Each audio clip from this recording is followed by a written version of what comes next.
You are Locked On Hornets, part of the Locked On Podcast Network. Your team every day. In a minute, cuz we live.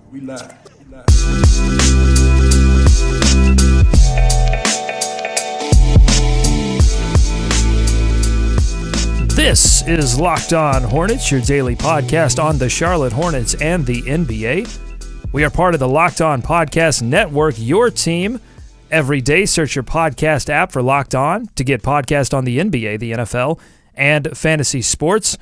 I'm Doug Branson. I cover the team for FanRagSports.com. I'm joined by my friend, the man, the myth, the legend from the mean streets of Cotswold. He's been covering the Hornets since they were the orange-flavored Bobcats. David Walker, how are you? The Bobcats, the orange-flavored Bobcats. The Bobcats are going to come up in this show, by the way. We're going to relive a few Bobcats-Lakers trades with this Kupchak news. One of the more less storied rivalries and storied histories the league has to offer. No one remembers those, but they were good times. They were. Well, it was one of the few good moments that you could have as a Bobcats fan. You got a few playoff trips, but you also got a few wins over the Lakers, a few unexpected ones. That's right. Kobe had no answer for the likes of Byron Mullins. Lord Byron. We are live on youtube.com/Locked On Hornets. We're live on Twitter at Locked On Hornets. So if you're not following us there, please do at Locked On Hornets on Instagram as well. And I realize now, so we do video, I realize now that I'm wearing a gray shirt up against a gray background. That was unwise. I look like one of those weather men that wears like a blue or a green tie and it keys out. I look like just a floating head. Well, I'll do you one better. I'm in front of a white wall and I have a white face. So that's true. You actually look like a floating head. Are you wearing a Carolina sweatshirt? Yeah. Are you doing that in honor of Mitch Kupchak, a Carolina grad, and the rumors that he could possibly be the next general manager of the Charlotte Hornets? We will talk about that later in the show. Also, Kemba All-Star talk. We've got to talk about that because Porzingis injures his ACL last night, opening up another slot for the Eastern Conference. The Cavs are falling apart. Want to mention that. Some trends. We'll talk about some trends over the past week or so for the Charlotte Hornets and other things. Okay, this show is brought to you by... This show is brought to you by our friends at Draft.com. It's like fantasy basketball, but it's different, and it's better, and it's great, and you should go to Draft.com right now, sign up for it, use our promo code LO Hornets to sign up, and you're going to get a free game with your first deposit. So it's kind of like your fantasy basketball league that you do with Yahoo or ESPN or whatever, but it also has some daily fantasy mixed in. It's a cool thing, so check it out. We'll tell you a little bit more about that as well. First, let's start with the Kemba stuff because this happened late last night. Kristaps Porzingis, an all-star already, goes down for the New York Knicks, tears his ACL. We have the official word on that, so he's probably going to miss close to a year. That's unfortunate news for the NBA. If you love basketball, if you love watching great players play, that's obviously sad news. If you want to see Kemba Walker in an all-star game, it doesn't make the news any less sad, but it does give you a new angle to look at it from because he could be a possible all-star replacement. I think it comes down to, as I said, when we had the last all-star replacement, I thought it came down to Kemba Walker versus Ben Simmons, and they went with Goran Dragic. So, take any analysis that I have for a grain of salt. I think it still comes down to those two, so congratulations, Jaylen Brown. I'll go ahead and break the news now. Or Blake Griffin.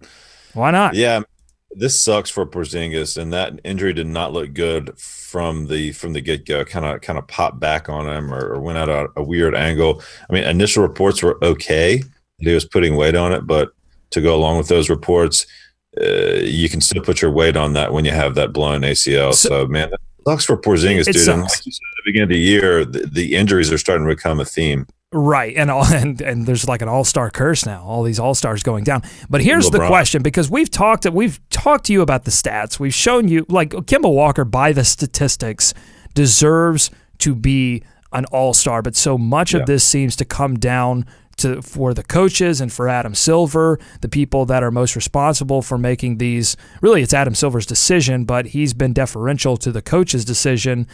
But so much of this has come down to winning teams. The Hornets are not a winning team. Ben Simmons is on a Philadelphia 76ers team. I think they got the win last night, which would put them at 26 and 25 and in the playoff discussion. The Hornets are not in the playoff discussion. But my first question, because I don't really care about talking about whether or not he gets in. What I care about is, would it mean as much if Kemba is selected now? Would it mean as much to you if now he's been snubbed 3 times? Tell us on the chat, would it mean as much to you if Kemba Walker is selected now, or would it be like, okay, I mean, he deserved to be in from the jump, but now it just feels like a gimme. Like, okay, come on, kid. I think it does, though. Like you said, he deserved to be in from the jump. Certainly history doesn't look back on whether he was named an alternate or a replacement or whatever. And for Kemba, it would be 2 times in a row, and that would be big also for the Charlotte Hornets. I think the last guy that made it 2 times in a row is maybe Glenn Rice. Don't quote me on that one, but I don't think they've had a guard ever make 2 consecutive All-Star games in a row. That is, if you're not counting Glenn Rice as a guard, Zoe and LJ, I believe the other 2 guys. And I think I need to give credit to someone on Twitter, but I don't remember who that was. So I will find that and perhaps find that tweet. But yeah, I think it would be big for him, Doug. And, you know, a small silver lining in this season that's been frustrating. I wonder how much Kemba's performance after which snub was that last time? The second snub? The initial snub was the fact that he wasn't put in to begin with. Right. But the second snub was the Dragic snub, correct? No, that was the third snub. So that was Kevin Love being out. And my God, you're right. Yeah, that was right. So that was the third. That's what I'm saying. He pulled off the rare triple snub. John Wall was the first snub, and that went to. But that was obvious. They were going to go Andre Drummond. That felt obvious.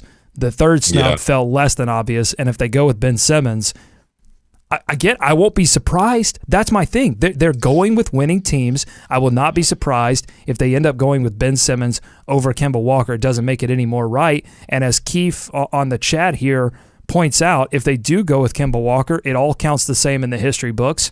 Yeah. I'm fine with that. But I think just now, I live in the present. I don't care about the future. I don't think about the future. I just live in the right now. And right now, it just wouldn't feel. Again, I think Kemba Walker deserved it from the jump, but it just would feel at this point like, okay, like I'm glad. Listen, I would be glad Charlotte would have some representation, and maybe that gives him a little bit of an advantage over Ben Simmons. Maybe Adam Silver looks at this and goes, man, we don't have a. It was the same with Goran Dragic. They part of, I think, at least the speculation was that Goran Dragic was selected because you didn't have an all-star from a team that was top 4, now has dropped, down to 6 or 7. They've lost a few close ones. Philly. But Miami, yeah. But you didn't have an all-star from one of your better teams in the Eastern Conference, so they gave it to Goran. That was a speculation. So I think we could further educated speculation that they may give the advantage to Kemba because there is zero representation from the team that will represent you next season. Right. And I honestly think someone, if they haven't already, someone from the Hornets needs to just put that little bug in his ear. Just as a reminder, coming here next year, there's no one from Charlotte out there, the only team not to have any representation of any kind. So it's a bit of a layup. I also wonder, I think it's just 4 games right now that separate Philadelphia and Charlotte. So is that really big enough to give that team 2 representations, one of which would be a rookie in Ben Simmons? So got to think Kemba has inside track. We shall see. Last time it took him almost a day and a half. I don't foresee it taking that long, Doug, given that the trade deadline is tomorrow. Okay, we got some trade deadline discussion to get to. We're going to get to that in a moment. If you didn't listen to yesterday's show, go back because we did a really great sort of trade deadline primer. We'll have some more discussion of that in this show. But quick break, we'll be right back. We've got much more ahead. We've got to talk about this Kupchak news, plus the Cavaliers are falling apart, and I saw a tweet that made me LOL, laugh out loud. We'll talk about that here in a few moments. Be right back. You are listening to the Locked On Hornets podcast. He is obsessed with Kawhi Leonard. He is obsessed with bringing with winning an all-star to Charlotte. And he's lying. He's not telling the truth. He's lying through his teeth. You can't believe him. Get more Hornets analysis on LockedOnHornets.com.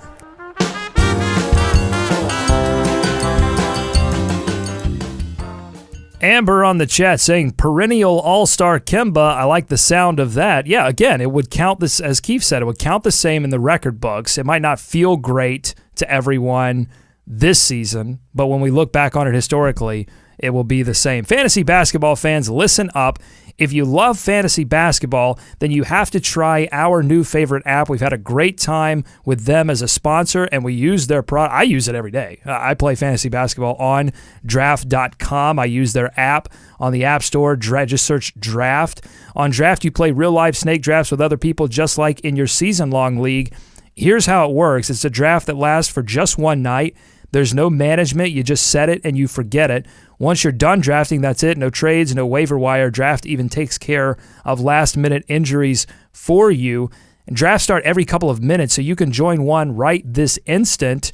And the best part is you can play for cold, hard cash. Drafts start from just $1, so there's a draft for everyone. Low risk. You can get in there, get a couple of dollars going on. Maybe you can join our drafts. If you follow me on Draft, LOH Doug, whenever I start a draft, you can join ours and take my money. So come and join us on Draft today. Download the app anytime. Just search Draft in your app store. Join a game in minutes or play right from your computer on draft.com. Whatever you want, Draft has it for you. For a limited time only, all new players get a free entry into a draft when you make your first deposit, but you have to use our promo code LO Hornets. That's right. Play a real money game for free just for using our promo code LO Hornets on your first deposit on Draft. All right, so the Cavs, if you haven't been paying attention to the rest of the NBA, if you've just been sort of zeroed in on the Hornets, first of all, I'm sorry. Second of all, I'm Respect. here to respect. But we're here to help you. So the Cavaliers right now are falling apart, and the stories and the anonymous quotes, and is LeBron James getting into fights with executives, and have they shut the door on him and said, LeBron, you've got no more say in what's going on? It's all too much from a team that is a perennial, talk about perennial, they are a perennial finals competitor. It's all been too much. But how about this tweet, David, from AP writer Tom Withers? He says, ask one of the Cavs how much DeAndre Jordan could help right now. And he said, quote, Montel Jordan could help us right now. That's a sick burn. Forget DeAndre Jordan. This is how we do it. Montel Jordan could help us. But what it's got me thinking, David, stay with me here. What it's got me thinking is, could this work for other possible trade targets? Could we do this little word play, this clever word play that the Cavaliers player dropped on us, the anonymous Cavaliers player that was probably Channing Frye?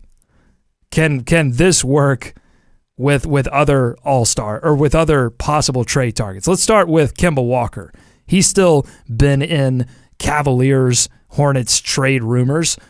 Can this work for Kemba Walker? How much could Kemba Walker help the Cavaliers right now? Kemba Walker. Antoine Walker could help us right now. You like that one? The shimmy. Bring the shimmy back, of course. Kemba Walker. Paul Walker could help us right now. Oh, too soon? R.I.P. Sorry. I know you're a Fast and Furious fan. I'm sorry. All right, moving on. Kemba Walker. A Jedi ghost projection of Luke Skywalker on crate could help us right now. We never did our Star Wars pod. Why didn't we do our Star Wars pod? I had so many problems with the third act. that I could have talked about on the Star Wars podcast that We still got time. It's a long season, an even longer off season, so God knows what's going to happen. We'll get that in there. Nick wants to be a part of that too. Lou Williams, Montel Williams couldn't help us right now. I went back to the Montel well. So quick side story on this. The first time I heard about this Montel Jordan quote on the tweet was on the radio, and the guy relaying it got Montel Jordan and Montel Williams confused. So he was just saying, I guess Montel Jordan would come in and help with the discussion, and so the team could talk about. Oh no. But that's not the right Montel. Oh, no. Montel Jordan is 6'8", by the way, Doug. So Well, he replied to the tweet hell yeah. that he could be counted on for 2 points, a rebound, and 5 good fouls. Could you be counted on for that? Could you go in and give 5 good fouls? No way, dude. I played basketball for the first time since the injury on Monday night, Doug, since the finger injury. I played for the first time. Oh, yeah? 2 hours. Yeah, 2 hours of pickup. The first day, the soreness is not that bad, but last night and this morning, I could barely walk. So just keep that in mind next time you go out and play. Wait, you could barely walk Mm-hmm. from the finger injury? No, not from the finger injury. From playing basketball for the first time since last June. Well, that's okay. Well, because you were making it out to be like it was the injury, but it's really just you're getting up there. Exactly. Okay. Exactly. Lou Williams, Wendy Williams could help us right now. Oh, That's 2 talk show hosts in a row. back to back. Oh, and Montel Williams, if you're our age, you'll remember and David, you might remember this on local television, the commercials. Go tell Montel. Those were very I remember those as if they were yesterday. Go tell Montel. Montel, I still see Montel in the commercials. Some sort of cash relief. Oh, yeah, jeez. Montel completely sold his soul to the devil. Montel, how could you? Montel, you were helping people. You were bringing psychics on your show and solving murders. You were doing good for society. Back to the Cavs, Doug. Can you recall something this dysfunctional outside of and what would you get back to? What would you get back to? The Lakers, like the Kobe Lakers, when there was this much just the Dwight Nash Kobe Lakers, I think, is probably the most recent example of and that has a lot to do with our next Mitch Kupchak discussion, which you are violently trying to thrust me into. You've been chomping at the bit. Just alerting you. Jonah Hill could help us right now. George Jefferson could help us right now, Doug. Am I right? George Hill, Faith Hill could help us right now. Do you have any? I just dropped the George Jefferson in there. That was good. I like that one. Moving on up. What other big, even though I did Lou Williams a couple of times, even though it looks like he's going to sign a contract with the Los Angeles Clippers. You got one? Go ahead. I've got one. Marvin Williams. How about your cousin, Marvin Berry? Okay. Not a Marvin Berry. That was good. It was good. Who else is a trade target right now? I want to see if I can do one off the top of the dome before we move on. Tyreek Evans. Oh, man. Oh, Tyreek Evans. Bob Evans could help us right now. Yes, I did it. Send us your best wordplay trades. Yeah, that's right. If you're on the good, thank you. I always forget to go back to the chat. So on the chat, if you have them, so it's the trade target and then the celebrity. So if you have a good one, lay it on us on Twitter at Locked On Hornets or on the chat youtube.com/locked /Locked On Hornets. Yeah. Do you want to? Okay, you're dying to talk about the Kupchak stuff, so I'm going to move it up. No. Yeah, look, you are. No, you are, and I think it's interesting too. So this has been out there for a little bit, but Chris Mannix of Yahoo.com is doubling down on a report that there are rumblings out there that the Charlotte Hornets brass could look to replace general manager Rich Cho, who is in the final year of his contract, with Mitch Kupchak, former Lakers general manager, fired in February of last year. David, first of all, what do you make of this report? Rich to Mitch. I mean, it makes a lot of sense. Certainly the North Carolina connection is the first thing people will focus on. Michael Jordan and Mitch Kupchak, both alumni of the university, as are you and I, Doug. So, I mean, we could probably all have a pod together. Did you know that Michael Jordan went to the University of North Carolina at Chapel Hill? You know who is good at basketball? Michael Jordan. People forget. I feel like people forget that fact, but he did. So it was interesting to me. Yeah, I dropped this on you, Doug. I think Mannix mentioned it on his podcast like a week or two ago, and then put it out there in the Twitterverse this week. But it's one of those hirings that I think makes sense from the connection angle, but also getting an experienced guy in here was one thing that I would be looking for if I were going to replace Rich Cho. And this is all speculation, of course, but I think they've gotten themselves in such a financial mess and have very little wiggle room that getting a guy in there who has had some experience in the GM chair makes sense. Yeah, and Kupchak, like the one thing that you can say about him is that he is very experienced in both complex trade deals that involve major salaries and cap gymnastics. Right. Like, he used both of those things to help build or personally build championship teams in Los Angeles. And that's the thing. People think of LA as a place that just goes out there and gets whatever free agent they want. That was how it was because Mitch Kupchak has been with the organization since retiring as a player in like the mid 80s, and then joined the team as an executive, but not general manager. He really wasn't general manager. He wasn't making major decisions until after Shaq was already there, like 2002, 2003. So that's really when the Kupchak era began. And after that, after Shaq, LA was more known for not getting free agents to join LA. And now we're in this revolution now where people don't care about LA. They don't care about New York or Boston. They really just want to win. And they want to know that if they go to a place, that it's going to be somewhere where they can play their best basketball. It's not about going somewhere and making a lot of, endorsement dollars or becoming a movie star. Like, people can do that anywhere now. We live in that. Everybody's their own star. Like, Russell Westbrook creates his own thing on social media, and Kevin Durant does the same thing. So that's not a draw anymore, right?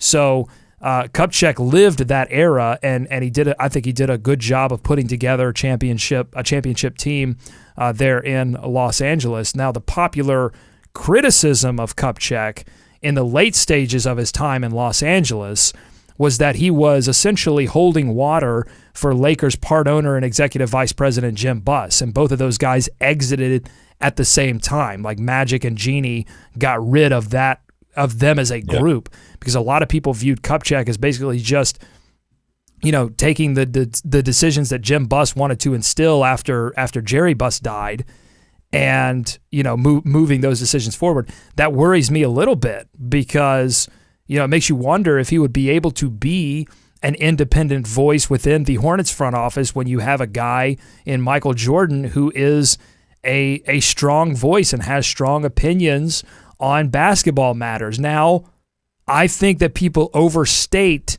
his influence overall, but I think unquestionably he has an influence in certain basketball decisions. If Michael Jordan likes a player, then I would say it's a little bit difficult to not execute that basketball decision. I don't think he's involved in every decision, but I do think he's involved in some decisions.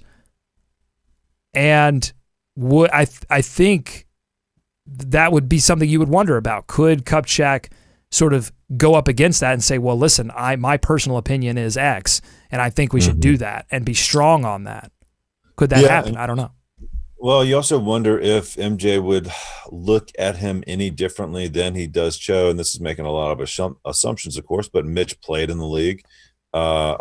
went to Carolina, obviously, has been an executive in the league for many years, was a part of championship teams, has a bit more of that pedigree that perhaps, MJ or anyone else would say, let's defer to him a little bit more. That's some of the part we just don't know. But it seems like I said, with what they're dealing with now, having a guy, especially around this time, around the time you get around to the draft when calls are coming in and you're making calls, you want someone experienced in taking this. And not that like Cho isn't, I think he's done some things the right way. It's just the fact of the matter where they are right now, it feels like there's going to be changes somewhere. This would seem to make sense, but this is all pretty early speculation. But the talk has definitely been out there. Well, listen. So let's go over Rich Cho's tenure. So the two big things are they bet big on their core, right? So you're talking about Kemba Walker, Nick Batum, Michael Kidd-Gilchrist, and Cody Zeller. Those combined contracts are a big burden on the salary cap situation that we went over in depth in the last episode, and I said this on ESPN 730 this morning that the one thing I think we can learn from this era of Charlotte Hornets basketball, and feel free to disagree with me here, David, but your opinion on this matters to me. But I think the one, it doesn't matter to me on certain things, but on this it does. The one thing I think we can learn from this era of Hornets basketball is that if you bet on a group of players that don't necessarily have all-star talent, like a lot of teams will bet big on 2 or 3 all-stars. This team bet big on a lot of just really high-skilled, high IQ players and gave a lot of players a little bit of money. If you do that, a lot of things have to go right. Like all of those players have to stay healthy, and all of those players have to develop skills, certain skills that they need to develop and continue to improve gradually and get to a place where they're a better player than when you signed them. So that's the situation that the Hornets were in, and that has not happened.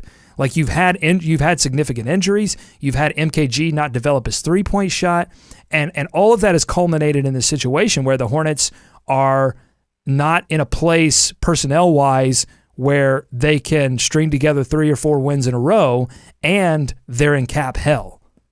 So, and I think that falls on Rich Cho. Yeah, of course. It's got to fall back to the construction of the team. But in my opinion, Doug, it's so crazy because if you would go down a laundry list or a to-do list for the small market NBA franchise, how to build a successful winner, in my mind, it's build through the draft, right? Get your best player on which they weren't able to effectively do. That I mean, and that's another issue. They weren't effectively able to do that. Now, how much of that I think people would they're raising their hand right now, going, wait a minute, but that's on Michael Jordan because of of his influence on the Frank Kaminsky decision and the whatever decision. So like that's okay, that's fair, but ultimately he's the owner. Yeah. Well, the thing about that is, Doug, you mentioned the core, right, that has not excelled. Those were all draft picks. So you can say they haven't been able to build through the draft, but they have established the core of this team through the draft. Now, how successful and how good that's been is. But they haven't been able to find the all-star. Right. And so then they place their multiple all-stars. They placed their bet on signing a fringe, what was seemed to be a fringe star player via trade, but really free agency with Nick Batum. That is not panned out. They do have their best player who has developed, which thank God Kemba Walker has developed to the place where he is. They have him on a great contract, which in theory would allow them, to use some of that extra money to bring in help around him, which they have done. It just has not worked out to the level that it needed to. So you see what I'm saying? Like he's done a lot of the things I think that you would prescribe for a small market team to do. Mm-hmm. The bets have just not paid off enough across the board. Jeremy on the chat saying Nick, Kemba, Marv, Cody, MKG was a top 5 lineup last year. That's true. But here's what's also true. Cody Zeller has missed 20-plus games 3 of the last 4 seasons, can't stay healthy. Nick Batum, that was an unfortunate injury, not necessarily his fault, but again, it falls back on 1 or 2 injuries can take this lineup down. Also, again, they gave a little bit of money to a lot of players, and that really hurt their ability to provide quality depth. a lot of the problems with the Hornets over the last 3 seasons you can point back to point guard depth specifically, but depth in general, not being able to find those difference makers, those matchup problems on the second unit. It's what helped them become a playoff team 2 seasons ago when they had Jeremy Lin and Al Jefferson as matchup problems on the bench. They have not been able to find those because they've had to bet low, essentially. They've gone for players like Roy Hibbert, didn't work out, and others and MCW has had his struggles offensively this season, played really well defensively, but that's the kind of player that they had to target because they didn't have any money, because they didn't want to go to the tax for a team, I think fairly, that was not going to be an automatic playoff contender. Right. And the 2 areas to me that if Rich Cho does end up exiting that have been the biggest black eyes on his time here is the lack of point guard depth, the lack of ability to add someone that's going to be consistently here behind Kemba. Outside of Jeremy Lin, there hasn't been that guy. And the other thing is adding more shot makers, more difference makers, as you said, Doug, the new kind of NBA player, the 3-and-D guy. They have not added any of those type guys. Right now, we're starting to see some of those guys develop in a Jeremy Lamb. Travion Graham, who we said yesterday, they probably won't be able to keep, or it's going to be very tough to keep. So they just have not been able to add enough guys around Kemba that can take the heat off him in late game situations. Nick Batum was supposed to be another guy that could do that, hasn't worked out. So that's the biggest thing to me. They have not been able to do that. This goes back 2 to 3 years in the Miami series, and they didn't have anybody else to make a shot. Well, and if you sort of unravel this and go back a few years, we can start with the Lance Stevenson acquisition. Team-friendly deal was something that they were going to be easily able to move if it didn't work out. Smart game. Largely seen, I think, it was perceived to be, again, a Michael Jordan target, a player that MJ liked and wanted to see as a Charlotte Hornet, and it was a backup plan because they missed out on Hayward. But you take Lance Stevenson, that becomes Spencer Hawes, a less team-friendly deal. That Spencer Hawes necessitated Roy Hibbert because Hawes could not guard the rim. They didn't have enough rim protection. They needed someone like Hibbert to fit Clifford's scheme. And then Hibbert, because he had nothing left in the tank, became a panic move in Miles Plumlee, which then became Dwight Howard, $20+ million. That's a huge burden on financial flexibility. And no matter which way you look at it, you could look at it from the perspective of, well, MJ wasn't involved in all of those decisions. This was Rich Cho. And in that case, you have to put the panic move on him and not getting the right player and panicking too soon. Or you say, well, this was Lance Stevenson was an MJ pick, then the panic move to get Plumlee, what you put that on MJ. And even if you look at it that way, then at that point you have to say, well, then this front office obviously needs a stronger voice that could, whatever way you think about it. And I'm not saying any of this is true or not true.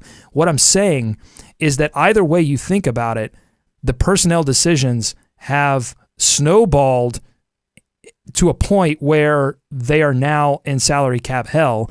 You can't fire the owner. They say, like with the coaches' decisions, like you can't fire the players. Sure, you can fire the players. You can release players. You can waive players. You can trade players. You can't fire the owner. Like that's the one guy you can't fire. And so, I think a change in the front office is. I'm not going to say it's absolutely coming because we just don't know, but I would fully expect it because. I think this team I don't know what direction it's heading into. That's part of the problem. We don't really, I think fans are a little frustrated by that fact. They don't know what direction this team is heading. Do they want to be a winning basketball team? Can they be a winning basketball team? Or do they want to, get into a rebuild? And part of that is because they have so much money locked up next season that it's going to be very difficult for them to take a certain direction. They might have to live in purgatory for another season before and the Lakers are in a similar boat. They're looking at 2019. The Hornets could start to look at 2019 too. Yeah, and the Lakers just changed course on their whole direction yesterday, putting that out there that they were not going to focus on this offseason. But they said something. That's the thing. Like they said something. I'm waiting for the Hornets to say something about what what direction. I mean, you had Michael Jordan talking to the Observer saying that, he's still focused on putting a winning basketball team out on the floor. But what does that mean? Like, what's the plan? And I wonder, again, you wouldn't expect a Rich Cho in the final year of his deal to put forward that plan. Well, that's the other thing. You wouldn't expect Rich Cho to say much of anything regardless. Like, he's never been that guy that they've thrown out there to the Mitch media. Kupchak, same way though, by the way. So I want to read these comments before we get out of here. I asked the guys over at Locked On Lakers to give me some thoughts on Mitch Kupchak and his style. And again, these are rumors, these are reports. Right. So just keep that in mind. But I wanted to ask just in case it happened, and if it does happen, we can go back over all this stuff. But here's what Anthony Irwin of Locked On Lakers had to say about Mitch Kupchak and his era of Los Angeles Lakers basketball. I'm really interested to see how he does without Jim Buss as a saddlebag. He's hilariously old school, though, so he might have some learning to do. He's been on a tour of other organizations since he was let go by the Lakers, and overall, he was really good out here. He'd be a great get. So Anthony is on the Mitch Kupchak train, but he does make a good point, David, that Mitch Kupchak could be, he might be desired by multiple teams. So could the Charlotte Hornets even convince him to join what will be a web that's very difficult to untangle? Yeah, man, that's interesting. I mean, it's interesting to hear that take too, because I feel like you do hear a lot more of him not getting the credit or getting a lot more of the blame for just kind of how things went down out there. Mm-hmm. I mean, think about that time. That was a lot of Kobe, some Dwight, and like certainly he had a hand in all of that. Steve Nash, that was a big contract for a guy that was just completely out of gas. Mm-hmm. And then they gave a lot of money to Jordan Clarkson. Although that was a great get. We didn't really dig into some of the moves that I can pull that back up. That's if you look at his resume with like draft picks, it's almost impossible to compare because those picks that the Lakers had, especially during his time, were mostly like late first round, second round picks. I mean, for the most part, right? So it's other than Bynum in 05 was a 10th round pick, and again he turned into a head case, but that was an excellent pickup at 10. Yeah. I mean, had he not turned into a head case, he would have been a dominant force and did help them to win a championship. Ronnie Turioff in the second round of that same draft was a quality player for a few years. And then, yes, they went through this sort of draft black hole because they were trading away draft picks to build a championship team. Yeah. But then in 14, 15, 16, they get Randall, Ingram, D'Angelo Russell, and Larry Nance Jr., all great picks. Yeah. Some of those were gimmies. Like I think D'Angelo, but they took them. They didn't go crazy like Cleveland did and take Anthony Bennett. Like they stuck to it. I do want to mention a few of these trades. This is another long show, but there's so much interesting stuff with this Kupchak deal. So in 2004, Kupchak traded Kareem Rush to the Charlotte Bobcats for a 2005 second-round pick, which ended up being Ronnie Turioff, and we traded them a second-round pick in 2009, which ended up being Patrick Beverley, which the Lakers didn't keep either. They moved that, but the Bobcats traded away that second-round pick that did become a very quality player. In 08, they traded Kwame Brown, Javaris Crittenton, Mark Gasol, and Aaron McKee to it was a multi-team deal, but it ended up getting them Pau Gasol, and that helped them win a championship. So there is the cap gymnastics and the complex trade deals. He was able to engineer that and turn, Marc Gasol ended up being a great player, still is, but Pau Gasol probably a better fit there for Kobe, and for sure. Right, it worked out for them. Here's a funny trade, David. In 2009, traded Vladrad to the Charlotte Bobcats, Vladimir Radmanovich, for Shannon Brown and do you remember who they traded? Bobcats traded away Shannon Brown and Adam Morrison for Vladimir Radmanovich. I guess he got a ring out of that deal. So it was not Vladimir Radmanovich. Hey, probably should have looked this up beforehand, but it just hit me. Kupchak must have been orchestrating the failed Chris Paul deal to the Lakers, right? That's very true. That was nullified by the league office, Right. David Stern Company. And really hurt more than anything that Kupchak did or that Jim Buss did really set the Lakers back, because that pissed off Pau Gasol. That made a lot of people on that team upset. It deprived us of Kobe and Chris Paul on the same floor for 82 games. Here's what I can't get over, though. This might put me, this solely, even though I have a lot of evidence that Kupchak is an experienced general manager that could do a lot of good things for the Charlotte Hornets franchise, here's what might put me out of the Kupchak discussion. Uh-huh. In 2014, he hired Byron Scott. That's a black eye for sure. Oh, my God. No! And Kupchak is old school. That's another criticism of Kupchak, is that he didn't want to tamper, was very careful about tampering. And I think a lot of people felt like, well, Magic certainly doesn't. He's gotten dinged twice for it now. And Magic was the guy that essentially replaced Kupchak. But here's the thing about that a lot of people were criticizing him because he wasn't getting into the sort of pre-July 1st meetings discussion with guys like Kevin Durant. And so like the Warriors and other teams already had pitches ready to go for KD. And a lot of people felt like the Lakers were not in that discussion because Kupchak would not play by the new rules, the illegal rules, the legally fuzzy rules. Right. But won't have that problem in Charlotte, I don't think, because although I think people would expect him to come here and put them in the discussion for big players, I just don't see that happening. I don't think that a player goes, oh man, Mitch Kupchak went to Charlotte? Sign me up. No one Get me on a anymore. plane to Charlotte. Yeah. Just like no one's signing the Lakers just because of Magic Johnson. No one's signing here just because of Michael Jordan and or Mitch Kupchak. So it's going to take a little more. They get hired because of that perception, I think. I think it's part of what goes into hiring them, but I don't think that players look around. They want to win and they want to play great basketball. If you can provide them that, that's why I think Clifford, you have all these people on Twitter and whatever, and they're upset about the Hornets and they got to take it out on someone. So some of them take it out on Clifford. And I'm like, listen, Clifford, look, Nick Batum did not have a great start to this season, but and he struggled a little bit with his efficiency last season. Certainly, I think it's fair to say he has not lived up to his contract. But if the Hornets had not signed him, someone was going to sign him to a lot of money. But the only reason I think the Hornets were in that discussion for a player like Nick Batum, who at the time was valued very highly, is that Steve Clifford had convinced Nick Batum that he could make Nick Batum successful. And you hear it, now that Nick Batum has played well over the past 10 or 15 games, Nick Batum is telling people, hey, Steve Clifford being back is what helped me. Because Steve Clifford understands my game.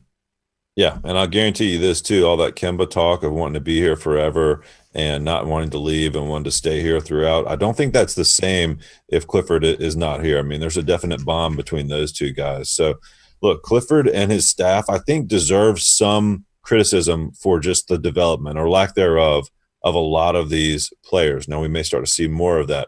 But, I mean, you listen to guys throughout the league, you listen to league observers, Clifford is highly respected, highly thought of. I mean, I think that would be a move that would just make the Hornets even more of a laughing stock if they were to let go of Clifford at this point. So I don't see that being the change that happens. All right, Keith on the chat has this important thing to say, David. Mark Jacobs could help us right now. Mark Paul Gosselaar could help us right now. All right, listen, we're out of time. We were going to talk about Cody Zeller. We were going to talk about Kaminsky struggling and Nick Batum playing well.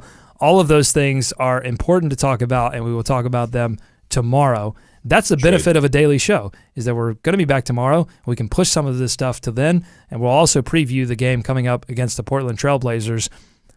An important stretch for the Hornets because, yeah. Sorry, no more game. I mean, that'll be the first game after the trade deadline. So the Hornets are done playing before 3:00 tomorrow. Keep your phones on. Someone asked on the chat if there's anyone other than Woj, Shams, and Stein that they should have their alerts. Ugh, why couldn't I say that word? Alerts on for. Brian Windhorse. I mean, he might have something Cleveland-wise before. Alerts? I mean, I feel like Woj has you covered on so many areas. Like, he retweets a lot of the stuff Bobby Marks tweets out, who's another good follow. I'm telling you, though, Woj is feeling the Shams heat. Oh, There are a couple of tweets that were just like a little too early. They got out of the oven a little undercooked, and then he had to quickly tweet something else to clarify. That wasn't when Woj didn't have anyone at his doorstep. The tweets were always very detailed, and now you can see he's like, got to get something out ahead of Shams. It's intense. But here's what I will say. Keep your alerts on for those people, and then also be careful out there. Check, because you got to check the handle, and then double-check the handle, and then double-check the blue check. But then it seems like guys are out there faking blue checks now. So what I'm saying is just like quadruple check everything. And if it sounds too good, then it's probably fake. So just be careful out there before you retweet ridiculous stuff. And also another move to watch out, Doug. Mm-hmm. The day of the tweet. Have you ever seen this where people will retweet a tweet that's like 465 days old? Yes. Check the timestamp. Come on. Check the timestamp. Check the blue check. Check the handle. Don't look at the picture. The picture means nothing. You can upload any picture. Just be careful out there. And keep listening to us, because if anything happens Hornets-wise today or tomorrow before 3 p.m., we'll get back on the horn and talk about it. So subscribe to us on iTunes, Stitcher, Overcast, wherever you get your podcasts. Just search Locked On Hornets. Follow us on Twitter at Locked On Hornets. Follow us on Instagram at Locked On Hornets. Tell a friend. Daily podcast, Charlotte Hornets. Nothing else out there like us, especially David. He's a big weirdo. Nothing else out there like him. All right, thanks for listening. Thanks for watching. Thanks for chatting with us on youtube.com/Locked On Hornets. We'll see you tomorrow. For David, I'm Doug. Go Hornets. Go America. Let's swarm Charlotte.